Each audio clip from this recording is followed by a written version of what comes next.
Well, welcome everybody to the workshop today. So we're going to be talking about finding your unique songwriting voice. So what I wanted to do with tonight is really focus on this idea of helping everyone try to figure out who they are as a songwriter, sort of what makes each of us unique.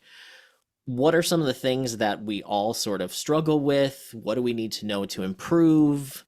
Everybody's journey is a little bit different. So I thought this would be a good, um, really cool way to kind of give you some thought process on how you can look at what are the things that you want to develop in your writing, what are the things that you want to keep growing in your writing. When I say develop, like things that maybe you struggle with, what are those things you want to focus on to get better? What are the things that you do well, so you can keep getting better and keep doing those things even more? Um, so tonight, and obviously there's no obligation on this, but if you find value in what we're doing, I do have a buy me a coffee link. So if you want to tip or throw me some money, it's buymeacoffee.com/at-home songwriting. And if somebody can type that in the chat, that would be great too. But obviously, no obligation. Just kind of want to throw that out there. But what are we covering tonight? So every songwriter sort of has their own unique style, a unique voice. So we may write about similar topics, but no one has the exact same experiences or the same perspective as you. So how do you start to really develop and even find what makes you unique? And what steps can you take to help develop your style and your abilities? Also, we're going to talk about why does this matter? And then what are some of the struggles that you run into? So, when we talk about finding your unique voice, it really means figuring out what makes you you. So, what makes you special? Chuck, that's a long list, I know. But there's no one else that's exactly like you, and we should really take comfort in knowing that we're really not going to be like somebody else. We really have our own thing going on. And want to say hi to Hazeline. She's at church watching, so awesome. That's pretty sweet. I see there's at-home songwriting is right up there with the Lord, so we're good. We're good tonight. Tony says that's what you call commitment. Absolutely. So tonight I want you to really think deeply about who are you as a songwriter. And we'll open up for some discussion a little bit later on and kind of talk about what are some of the things that you're personally dealing with, what are some of the things that you want to try to figure out. But what we're really trying to do is figure out who are you as a songwriter. So I wanted to start tonight doing some reflection. And I'm going to be asking you a series of questions, and I want you to write down and really think about the answers to these, because this will give you some great information or a great starting point to really look at and say, you know what, this is what I really want to do. This is what I really like to do. How do I get to where I want to go? How do I change paths? Like, what does that all look like? So the first question, I want you to just take a few minutes and write down, why do you write songs? Like, what is the reason that you write? And try to get as specific as possible. If you write because you want to, do it as a commercial thing, or you want to do it as a career. If you write because, there's a million other reasons that have more personal things than just doing it for money. Let's take a few minutes and have you write down, why do you write songs? And I'll have you just put a thumbs up in the chat when you feel like you've kind of written down all you want to write down. But I encourage you to think a little bit deeper than just the surface or first thing that pops into your mind. Really think of like 2 or 3, maybe 4 things or 4 reasons why you write songs. And then once we have a lot of people doing thumbs up, we'll move on to the next. So, why do you write songs?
So it looks like we're starting to get some thumbs up. So um, maybe just finish writing what you were writing, and then we're going to move on to the next question that I have for you.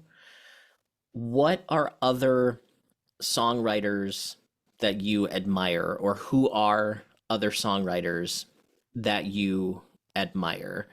So maybe just make a list, and just take a few minutes, write down, some of the people that inspire you, some of the people that you wanted to be when you grew up. Um, who are the songwriters? And sometimes the songwriters are the artists. Sometimes there are, writers that write for other artists. But let's do the same thing and take a few minutes and have you write down sort of who are those people that really inspire you and come to mind when you think about that. And then we'll just have you all put another thumbs up in the chat after you get some of these written down as well.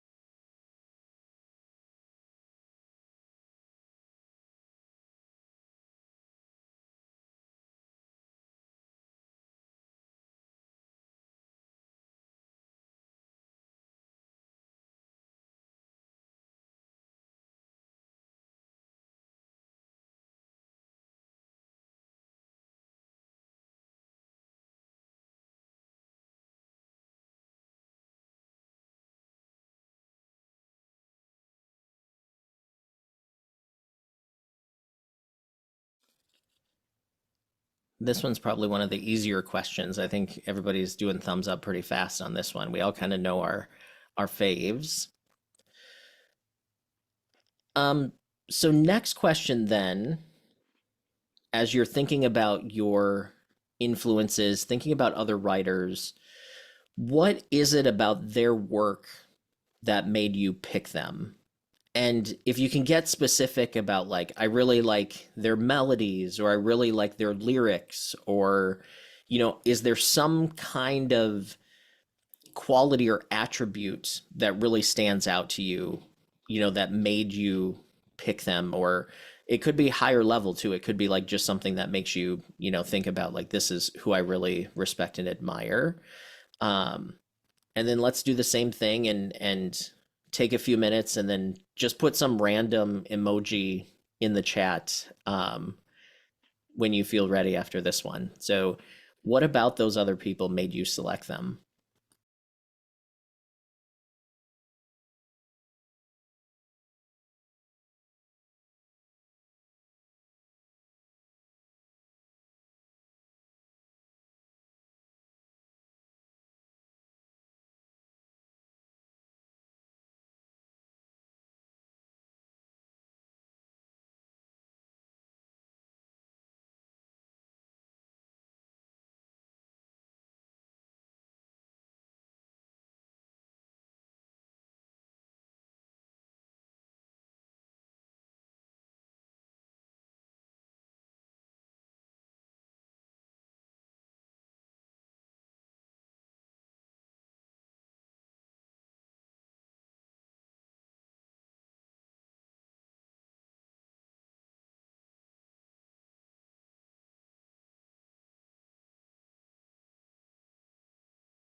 Jeanette's got kind of the cool sunglasses, cool thing going on, so that's good.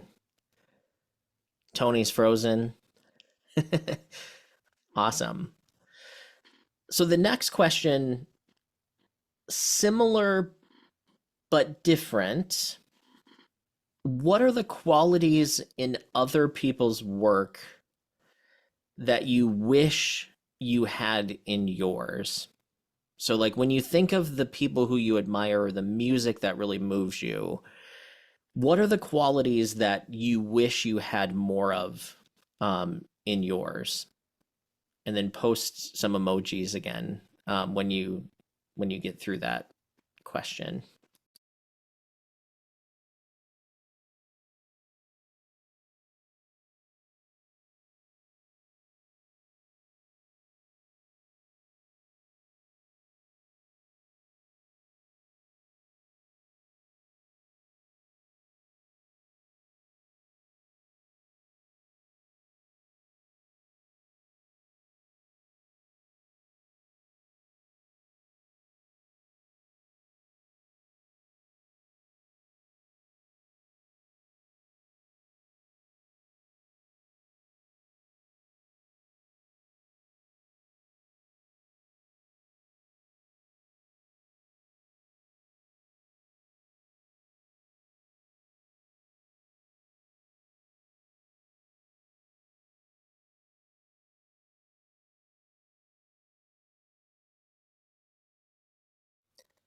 Just give it a couple more seconds on this one.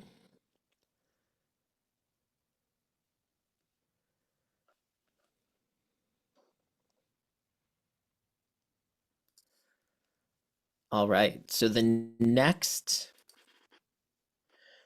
question is, what do you feel you do really well in your songwriting? Like, what do you think your songwriting strength is? So if someone said, what do you like most about your songwriting? What would that be? Or what skill do you feel is your best within songwriting? Um, and then also put a emoji once you feel completed on this one as well.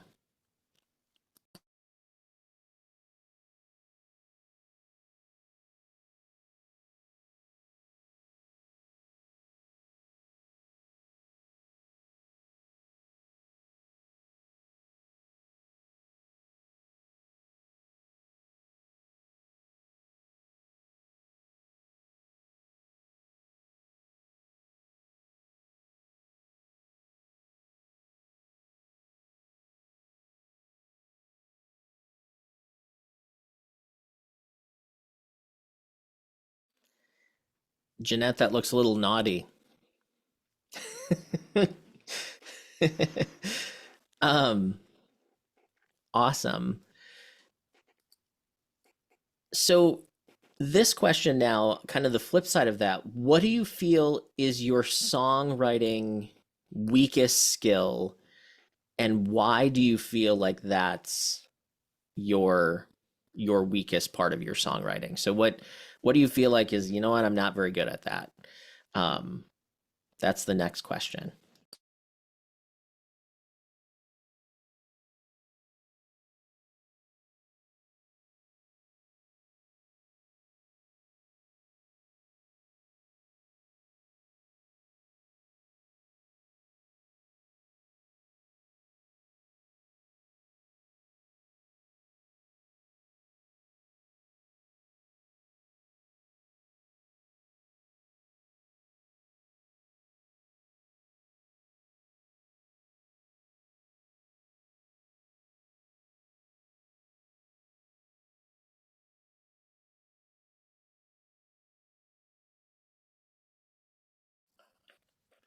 Anna, is that a heart? That's a pretty detailed emoji. That's pretty cool.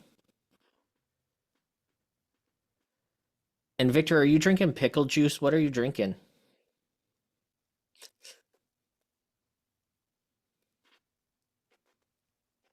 Ah, okay.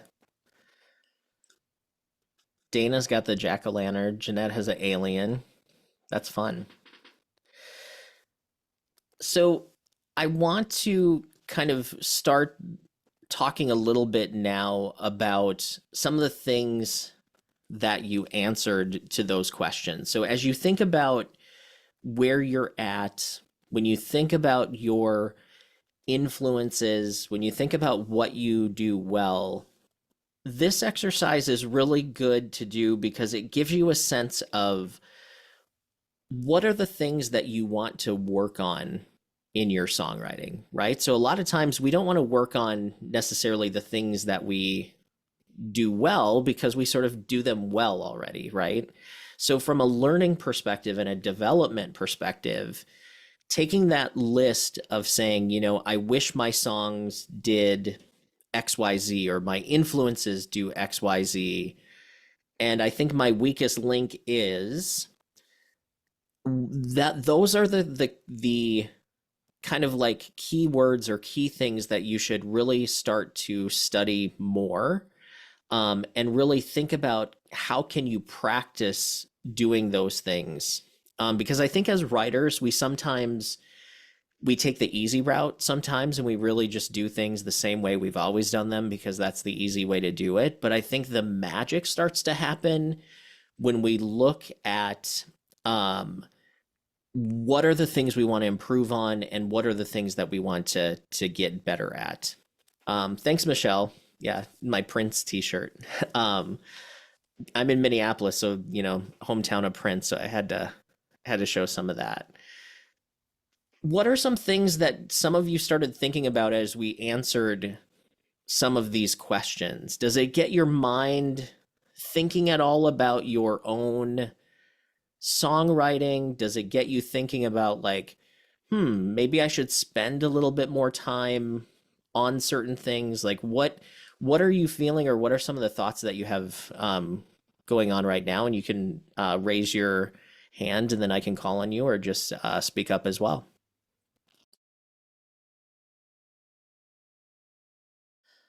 Jeanette. I was thinking towards style, just because what you listen to is basically what's going to come out when you write. You don't want to copy them, like there's a singer that's replaced Steve Perry from Journey, and he's got an amazing voice, but he sounds like him. So I don't want to sound like, oh, I love these guys, this artist, and I want to sound like them. Oh, it's been done before. I want my own style, even though I've been influenced by other artists and groups. Yeah, absolutely. And I actually do kind of want to be able to sing like Steve Perry. Let's be honest. Like that would be Yeah. Well, don't stop um believing. that's a boom. Jeanette's here all week, folks. She's I'll here be all here week. all night. um but no, and that's the thing too, like, and when we're talking about voice, we're not necessarily talking about singing voice necessarily, but it does come from that style. And I think to your point, Jeanette, we are the sum of our influences, right? Because those are the things we listen to. That's what's ingrained in us. So in some ways, that becomes part of our own style. And that's true for every artist. Like if you listen to Prince music, he sounds like Sly and the Family Stone. He sounds like Graham Central Station, like a lot of the 70s funk music that was coming out. Like that's what Prince grew up listening to. So his music has that sound, but yet no one would say that Prince is a ripoff, right? Prince was a creative genius because he took what his influences gave him and he made it Prince. Uh, Michelle, you have your hand raised. Yeah, I always feel like my lyrics are, they're never, I wouldn't say great all the time, but they're always good. I can always write good lyrics. I can wordsmith. I've been wordsmithing my whole life, so I can wordsmith pretty well. But my melody and composition is just, I don't know. Maybe it's just too much. Growing up, I did a lot of singing in choirs and glee clubs, and so it either sounds like, I don't know, a church song, or it sound or what I write sounds like a musical. What can I say? It's Yeah, really hard for me to break out of that mold and write something that sounds original and cool. for lack of any better word. Yeah, so a lot of times when you're talking melody, what really affects melody a lot is rhythm, right? So a lot of times the way that the rhythms are happening is what makes a melody sound a certain way. Also, sometimes does it follow the chord progression too much? Like, is it too dependent on the chord progression? That can sound really churchy, because the church music is very, very simple because it needs everybody and their grandma literally singing along, right? So it's not quite the same as a solo commercial song. But that's awesome that you're picking up on, the fact that you want to improve on melodies and things like that for sure. That's great. Anybody else want to share some of their thoughts on what this exercise so far has maybe got your mind thinking, or did anything start to pop out to you as you were sort of taking inventory of where you're at?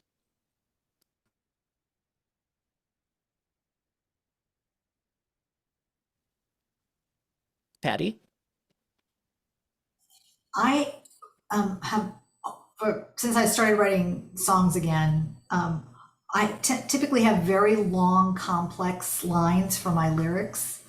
So I've been working actually since January on shortening and simplifying the rhymes, just writing really, really simply.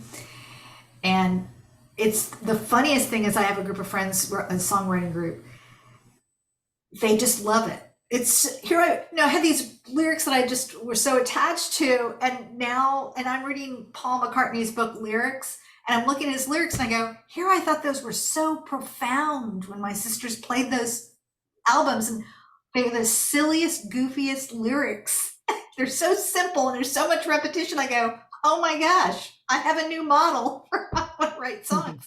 It's the funniest thing that. Yeah.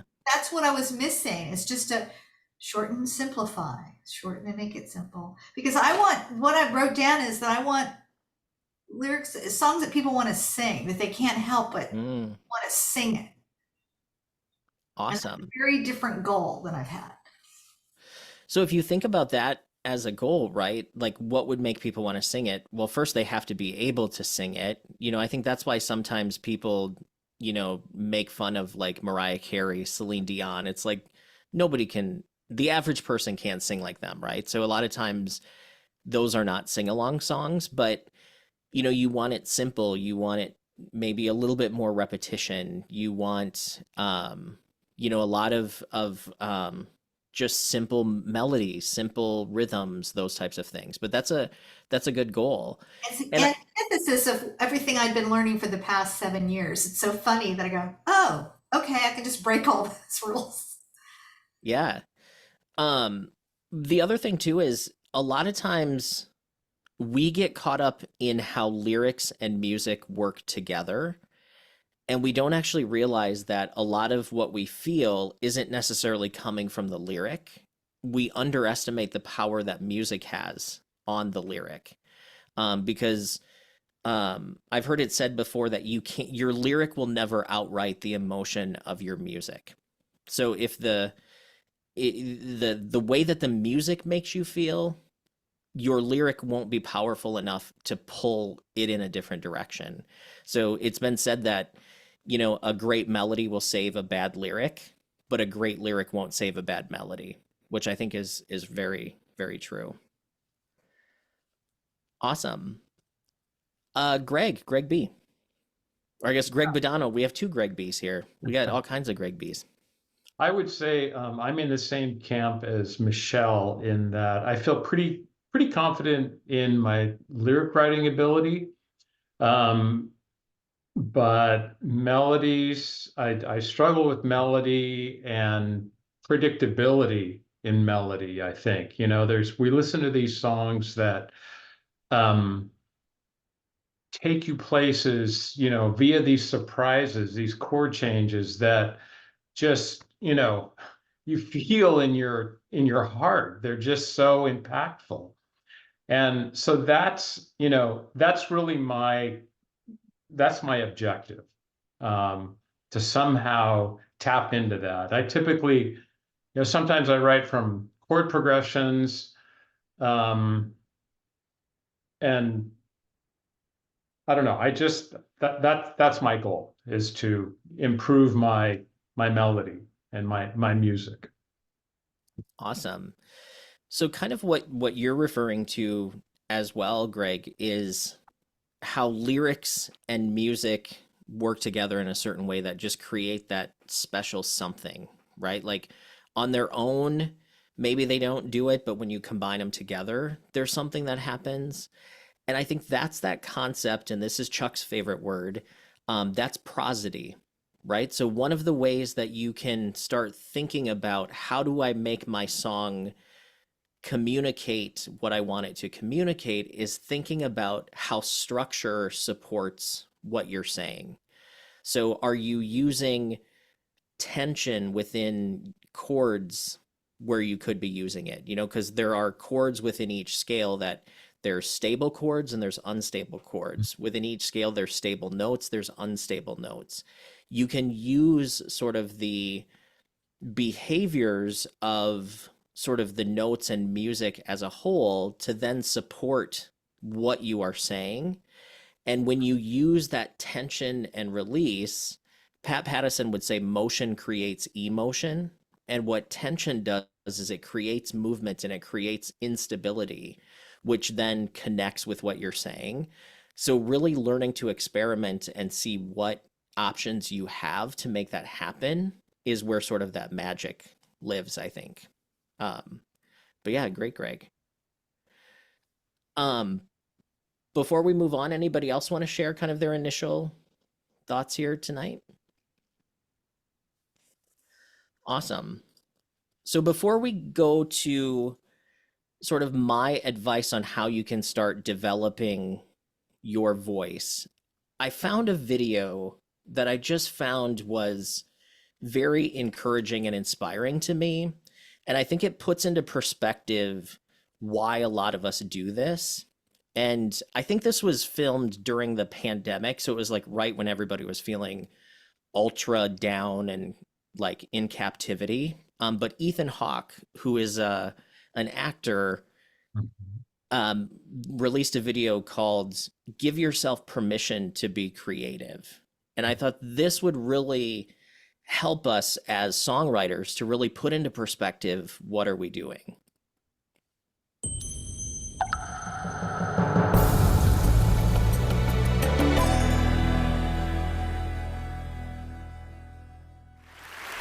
I just thought that was really like motivating and sort of That was great. That was so fun.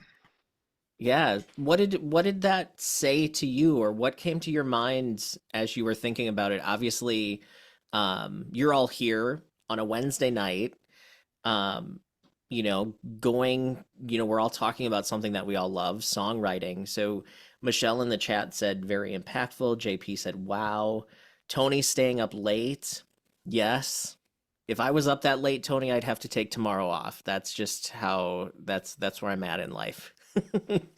um, but yeah, anybody else have thoughts on like I catch myself even at times when he would say things, it was like I would feel myself almost getting emotional over it because it just spoke to me so much about like what creativity means. Jeanette says, do what you want to do. Absolutely. Um, Razzie says he speaks well, has great storytelling abilities. Yeah, he said so many cool things. And I like that he said it's not up to us to judge our work, right? It's kind of like it's our job to create it and then see how other people react to it. And I think that's not always an easy thing to do because we have these critics that sit on our shoulders and yell into our ears all the time that tell us that we're not like our idols, like what are you doing, or like that's not very good, why did you say that? So I just thought that was really poignant to kind of continuing the conversation for tonight. So one of the things that one of my mentors, Andrea Stolpe, she talks a lot about you will never feel like you're as good as the people that you look up to. Like you'll never feel like you achieve what your idols achieve. but we're not supposed to feel that because we're not them, right? Like our story's different, our path is different, our abilities are different. The real key, and I think what Ethan was saying, is you're really better at figuring out what are you all about and trying to be the best you. And that does, you will use your influences and you will pull in experiences that you've had. So that makes us part of who we are, right? Like I grew up listening to Prince and Janet Jackson and Jimmy Jam and Terry Lewis. Like that's the reason why I live in Minneapolis, right? Like I grew up in South Dakota and I wanted to be where Prince recorded. I wanted to be where Janet recorded her albums here in Minneapolis. So I was always drawn to that Minneapolis sound. So think about who are you sort of in those lights of your influences. And then I wanted to give you some tips on how you can start to explore and really develop your own unique songwriting voice. So, number one, I think is be patient with yourself, right? Like, be okay being not as good as you want to be. Because just because where you're at today, that doesn't mean that's all the better that you're going to get. You just have to do your best, the best that you can right now. But give yourself permission to experiment, try things. If it doesn't work, then don't do it again, right? So becoming great at your craft and becoming great at being yourself takes time. Also, know your strengths. So be confident in what you do well, but also don't use that as an excuse to stop learning, right? I see a lot of songwriters that sometimes are like, well, you either have it or you don't, right? And I completely disagree with that because I've seen so many people, myself included, that the more that I learn and the more that I practice, the better I get. And am I as good as I want to be? No, but I'm as good as I can be in the moment. Also, on the flip side of that, work on your weakness. Practice what you feel you need to improve and start writing songs with the parts of the songs that you feel really bad at. So, Michelle Peterson, maybe your next song, start with the melody, right? You said melody is what you struggle with. So, don't write any lyrics until you get a melody for that. Also, I think learning how to write from your senses, and for those of you who have studied with me in the Berkeley course, we talk a lot about writing from senses.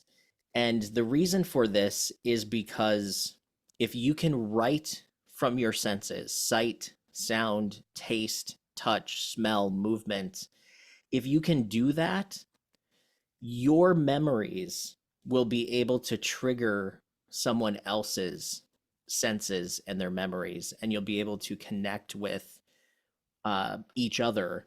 And the songs that you listen to, a lot of times you connect with them, even though it's not your story, it feels like your story because it's hitting you in those senses. So definitely focus on that as well. We're usually focused on sight, but you have all kinds of other senses to focus on too. So I've heard an exercise you could do is imagine yourself walking around the block and only describe that walk in sound and see what sort of interesting ideas that you come up with. The next set of 4, write frequently. So writing a lot is one of the best ways to get better at songwriting and to figure out what you like and what you don't, or what you like and what you don't like. Ed Sheeran says that writing songs is kind of like turning on a rusty faucet, where when you first turn on a rusty faucet, the water that comes out is really dark. It's grimy, but the more you let it flow, it starts to clear up and eventually it's clear. And that is what Ed says happens in songwriting. And there's some videos out online where Ed actually shows you some of his first songs when he first started writing. They're not good, but Ed Sheeran is now Ed Sheeran, right? Like he's a well-respected songwriter. He didn't just magically have this ability, he worked at it. So the way that you work at it is you do it.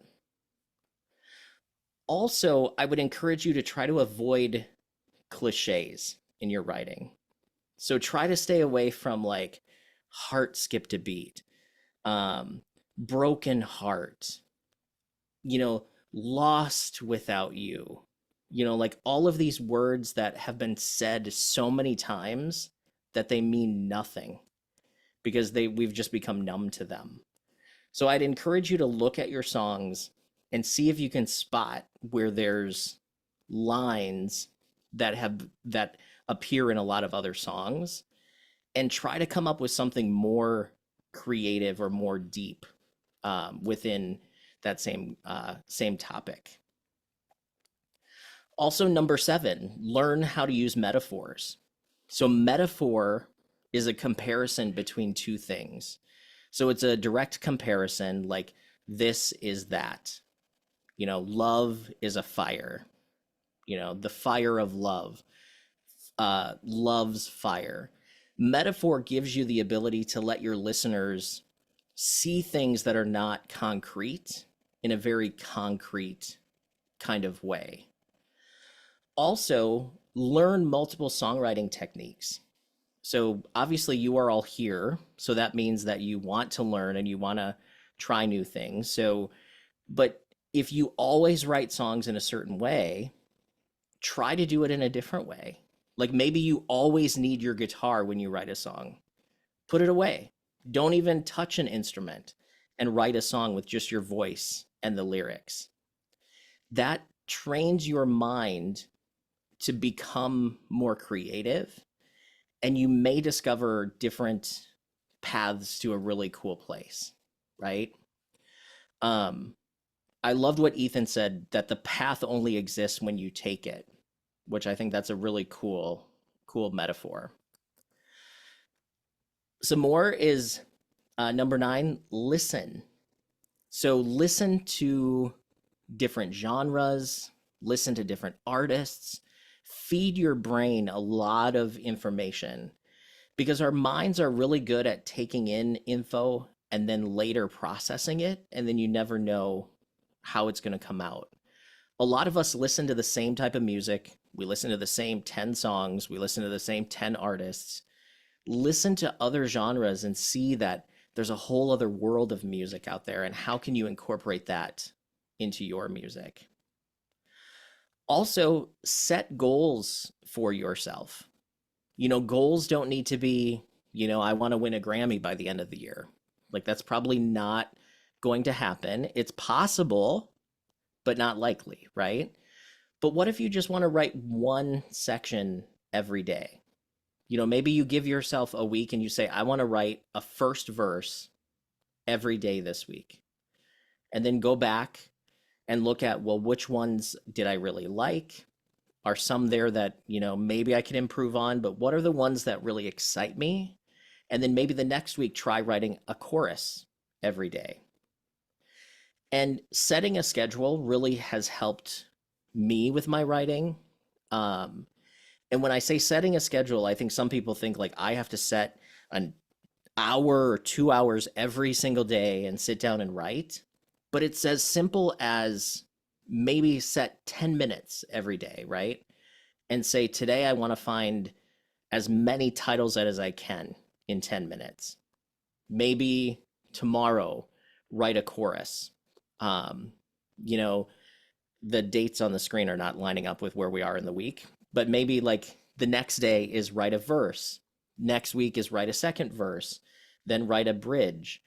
Eventually, you're going to write more songs, because I hear a lot of people say they don't finish their songs. And part of the reason is they don't give themselves the goal, and they don't set a schedule on how they're going to finish it. And people will say, well, how do you know your song's finished?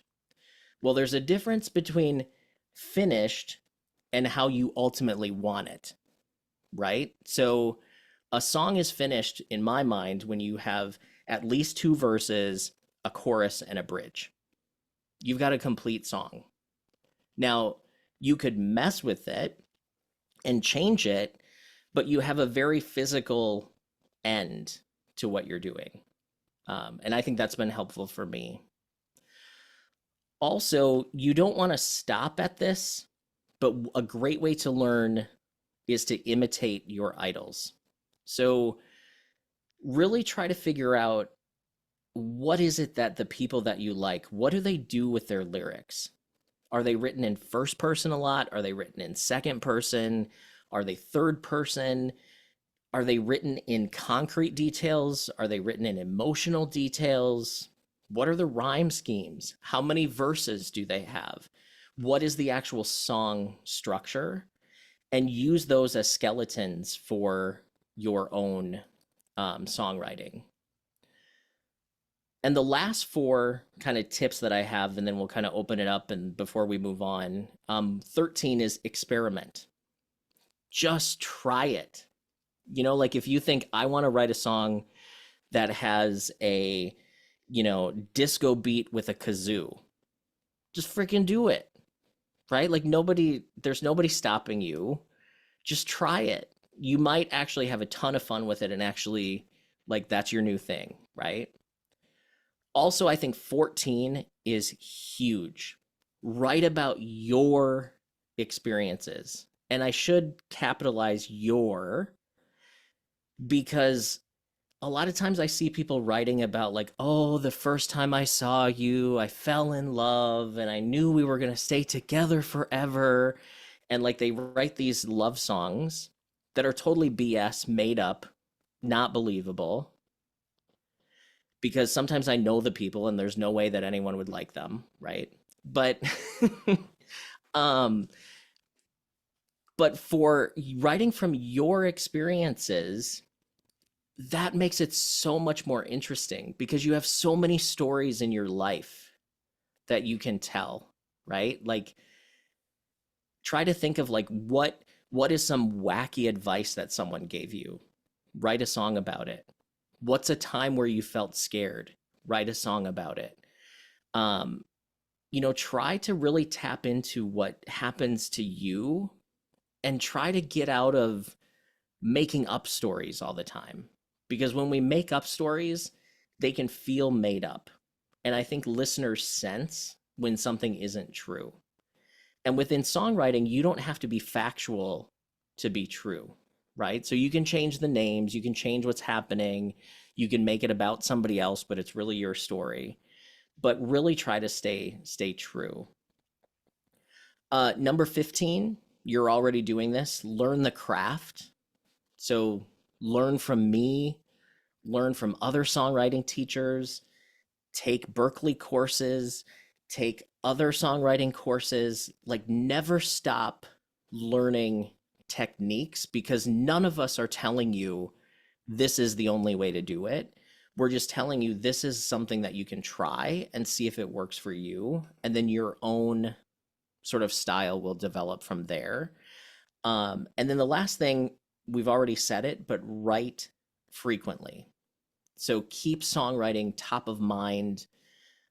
This doesn't mean you have to write a song every day, but write something every day, whether that's sense-based writing, maybe you're writing a chorus, maybe you're coming up with titles. I can't watch TV or watch movies without writing down titles of stuff that people say. I have thousands of titles. I will never write as many titles as I've written down, but it's still being creative, right? It's still putting something down that didn't exist before. And I think that's really important. So I just did a whole bunch of talking. How do those tips resonate with you, and what are your thoughts on kind of those suggestions? I think they're all really sound and really helpful. I was just curious about that last one with writing frequently. My big thing is I've been so burnt out that I just have not felt inspired to create. And so overcoming when you feel burnt out, but you still want to keep on track of the goals of continuing to write. Do you have any advice on that front? Yes. So sometimes part of the cycle, right, is to not write. I have an old boss that used to say you can't sharpen the axe while you're chopping wood. Um, so putting it away for a while to where, like, absence makes the heart grow fonder, that can be a strategy, except for some people lean on that too much. And then 2 years go by and they're like, I haven't written a song in 2 years. But that's where you go to just, give yourself the mission of finding two new original titles, right? Like, I'm burned out, but my mission today is I want to find two titles that excite me. And that's it. Done. Mission accomplished. Because we put so much we put so much emphasis, and I think it's our society, right? The instant you write a song, somebody's going to tell you should sell it. You should do this. You should do this as a career. Like, screw doing it for fun. Like, don't do it to like serve yourself personally. Do it because you have to make money at it, right? And that's just, we get these unhealthy sort of views. But yeah, Michelle says when she's feeling burned out, she goes for a walk and does something mindless, and then she gets inspired again. And she also said being burned out could be a great song idea, which is actually something I thought about too. I'll give you guys publishing on that. Awesome. Shelly said join a challenge. Yeah. Dana, take a Berkeley course, although you just wrapped up mine, so it's all good. Jeanette, you have your hand raised. Yeah, I definitely, experiences is definitely important for anybody, even if it's about you, make up somebody else. But the one thing that I liked was to set the schedule part. I like that when you said Monday, maybe you write a title, Tuesday you write a chorus, blah, blah, blah. That kind of helps too, because I know I had a hard time writing stuff too for a while. And it kind of reminded me of James Clear's Atomic Habits. I don't know if anybody's read that, where it Yeah. was like, you can't, when you like set a goal, it's not going to have to be that big. Just make one section per day and then start to build it up from there. So I like that. I like those two. Awesome. Yeah, I think when you set little goals, that little win does something positive in our minds, right? Like, it feels very you feel accomplished. Like, last week I actually, I'm a list person, so usually I'll make to-do lists.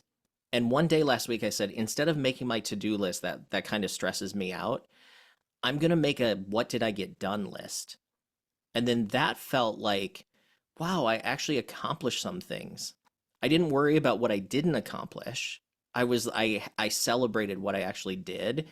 And I was like, I'm sure someone has written a book about that somewhere, but for me, it was like that was a little mindset shift that I sort of stumbled on myself. Victor. Well, Chad, this is a hell of a list here. It's like a cliff notes of all of your last year's worth of workshops. This is really great to have. I mean, you could put these up on the bulletin board and just look at them every single day.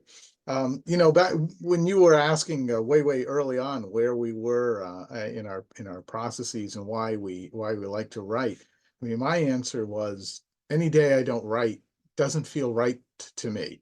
It feels like something has been missing. Because I started writing when I was like 6 years old, short stories and stuff like that. So it just seems like a big part of me. But when Dana asked about that, your answer was great. To go to, but I would add a couple of things to that. The first thing is not to be afraid of that monster. Because I forget the songwriter's name right at the moment, but he said writers are always in either input mode or output mode.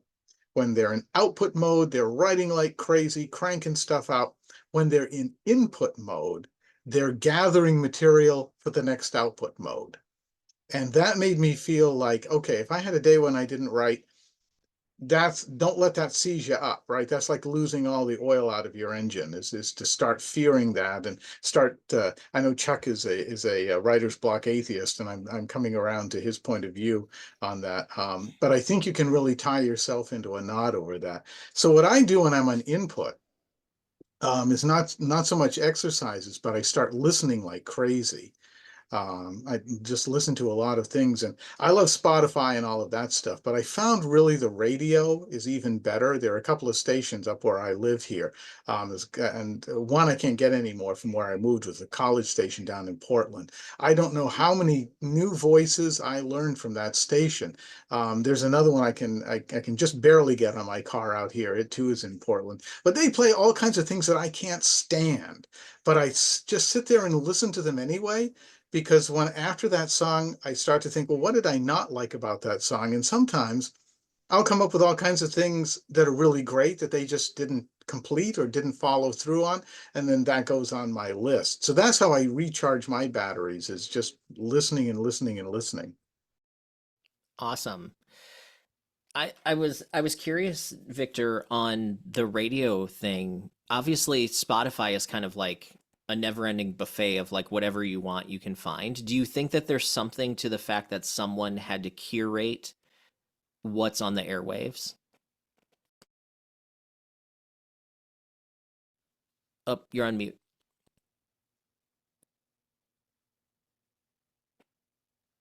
Can you All hear day me? wasn't working for me for some reason on my keyboard.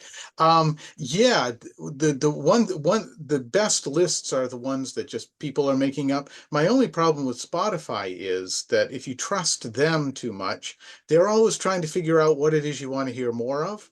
And that gets me into this echo chamber of, that song was like the last one, like the last one, like the last one, because obviously they're trying to keep me listening. That doesn't get me into the buffet mode of listening to things that I don't think are so good. I'd rather have the disc jockey, and that's what I like about college stations and indie stations, is they're not just playing a playlist from some corporate headquarters out in who knows where. The Yep. jocks are actually making this up as they go along, and that gets me into that input mode really, really big time. That's why I like the radio.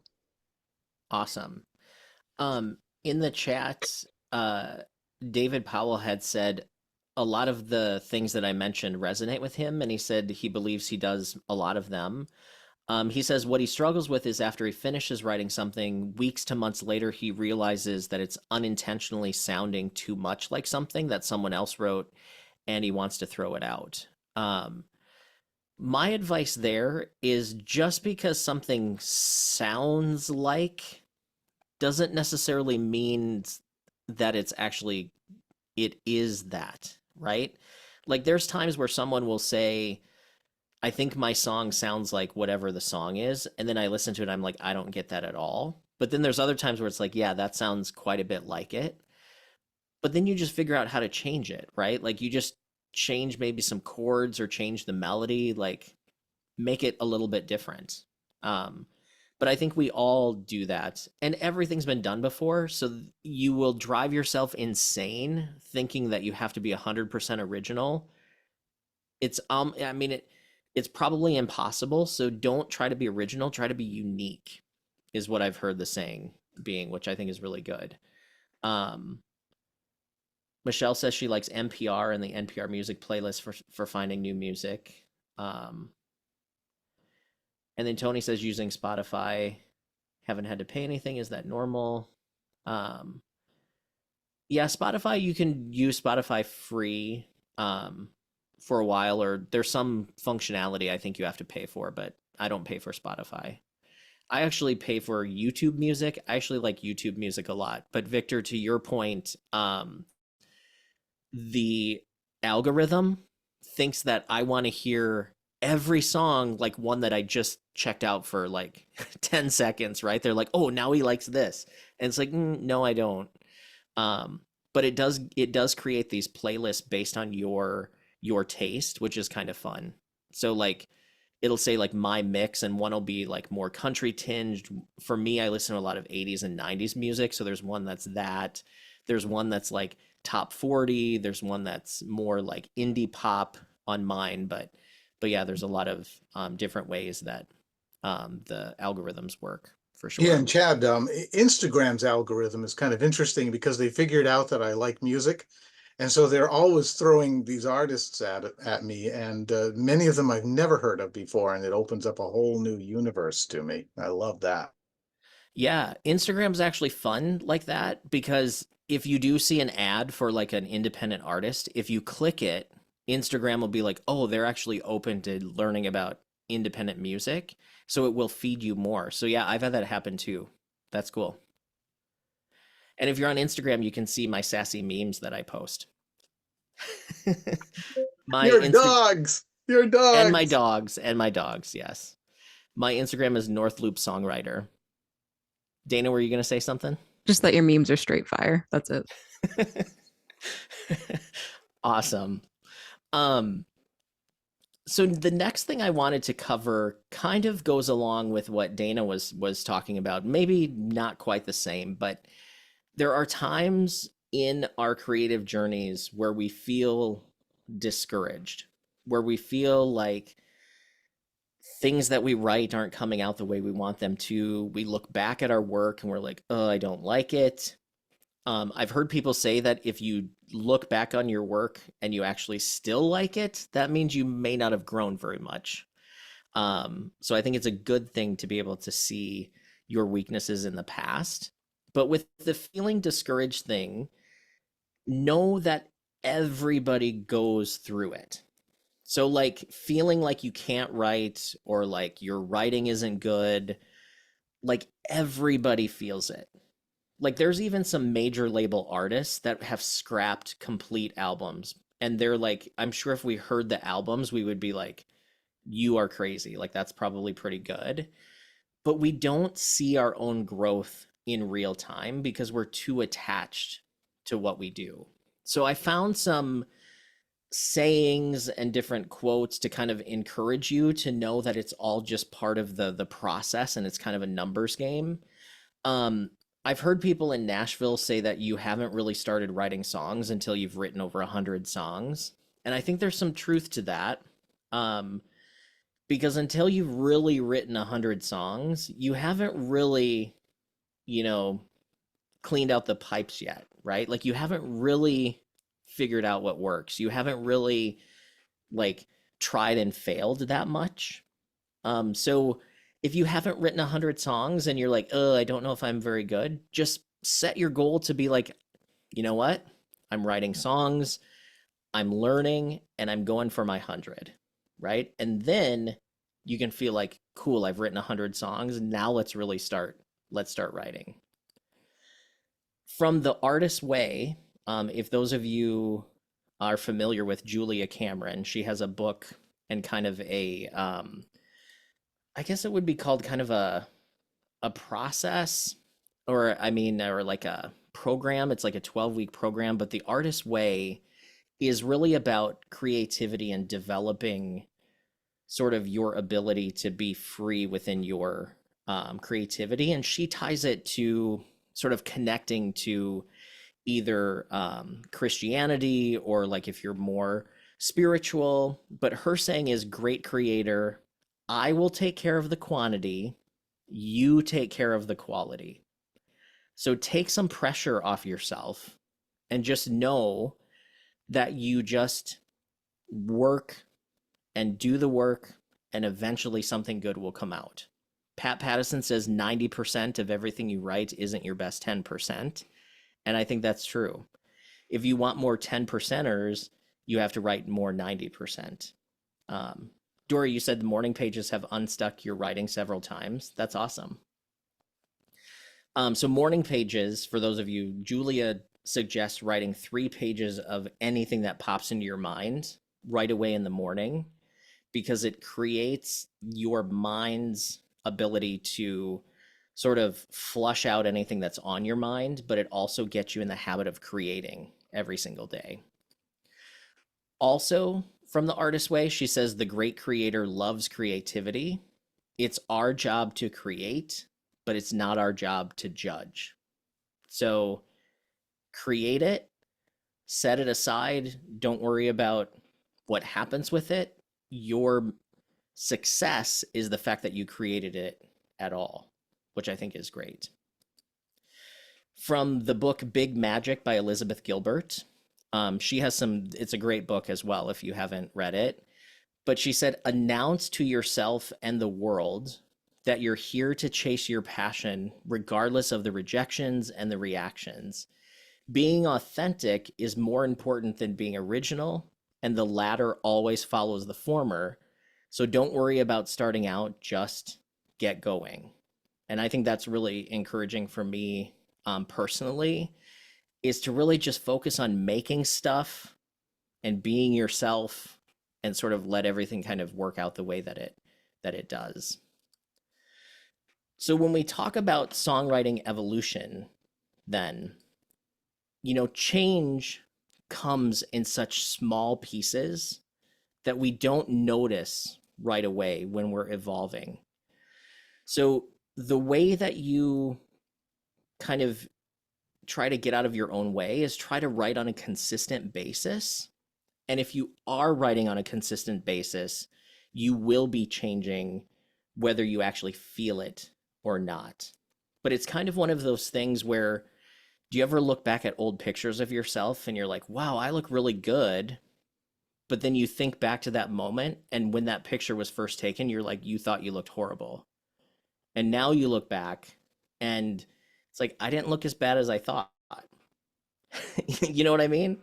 So that's kind of what evolving is like in songwriting, where you are changing and you just have to live in the now and be okay with where you're at. I think that's really important. I found this online. I don't even know if it's legit or not, but when you think about artists, like as kids, when you start to draw and when you start to do art of any kind, it gets better the more that you do it. So like in this example, it shows being very simple pencil drawing to like a very complex pencil drawing. And I think this is a good example of what continuing to write songs does, because a lot of times, like I said, we're not where we want to be yet, but we're at the place where we can be at the moment, which I think is really, really important. And this saying is taken from like AA and NA meetings, but I love this: progress, not perfection. We beat ourselves up because I want to write the best damn song that I've ever written. And the harder you try, the more it kind of slips away.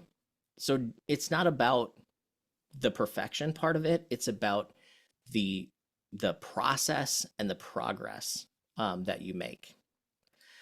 So that's kind of what I had for tonight for the meeting. So hopefully this is inspiring for you. Hopefully you leave with kind of an excited perspective on songwriting.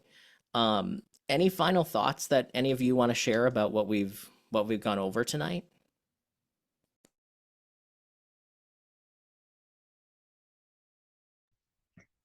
I think a big takeaway for me is there's no path until you walk it.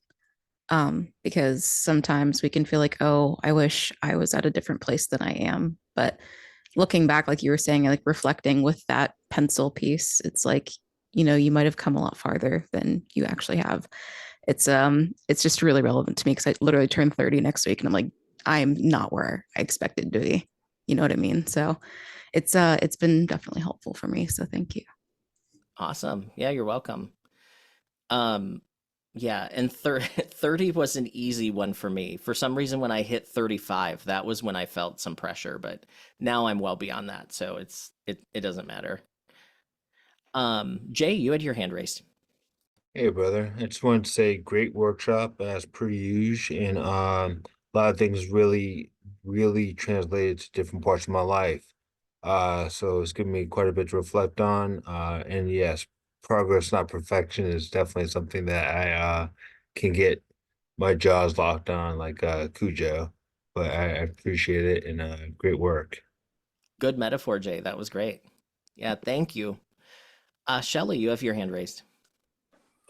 Well, I think I definitely know I've made progress from when I started. I got feedback on a song a couple days ago where the whole first verse, the second verse, they're all like A, B, B, they're the rhyme scheme.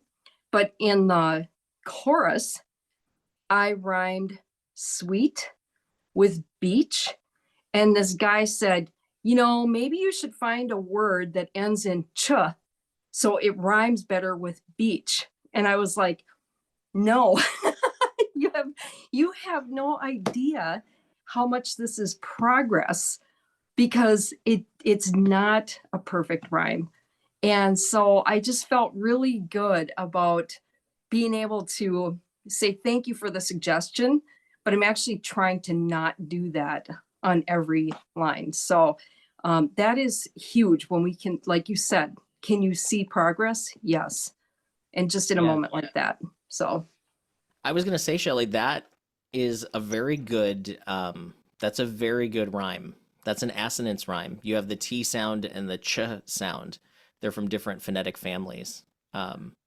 it was an experience. I was on a beach and the challenge was to do a list song. So it's called Life's a Beach. So there, Cool. I'm in the zone, Chad. Thank you for teaching me.